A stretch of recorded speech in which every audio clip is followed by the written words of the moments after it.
So the interesting thing about the cost question of the waste, as you see from this comment up here, is that it's already paid for. Nuclear energy is taxed in the United States to pay for the waste. There's around $40 billion in that account right now, just waiting to be spent. So it's already been covered. We already know how to do geological repositories. We've done one at the waste isolation pilot plant for transuranic waste, and that's half full, half done. It's actually over half done, and it's cost less than $10 billion. So we know how to do it. We can do it with reasonable assurance in terms of the cost and schedule based on historical performance at the waste isolation pilot plant. And so, yeah, that part's covered. In terms of the lifetime, it's intentionally made to be concentrated so that it can go in a geological repository. And when you look at the lifetime, if you're talking about the plutonium, it's very long.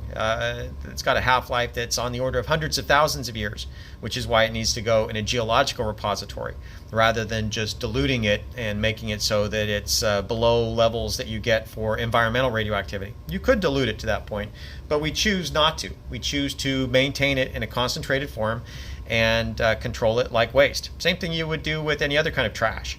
You don't take trash that you have on the side of the road or from any other form and just shred it and pulverize it and then disperse it into the environment.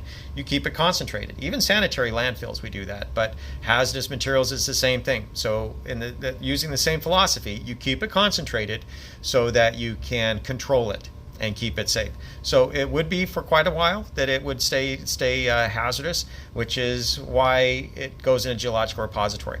It's an opportunity here for me to pitch recycling.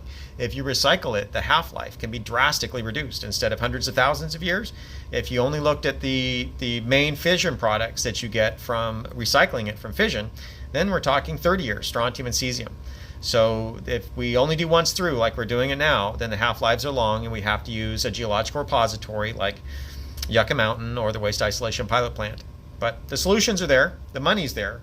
It's just the fear that prevents people from actually allowing the politicians to permit the solution to be implemented. That fear has people paralyzed. Fear does that. It can be very paralyzing. So I hope that answers your question. I hope you have a good day, and thanks for watching.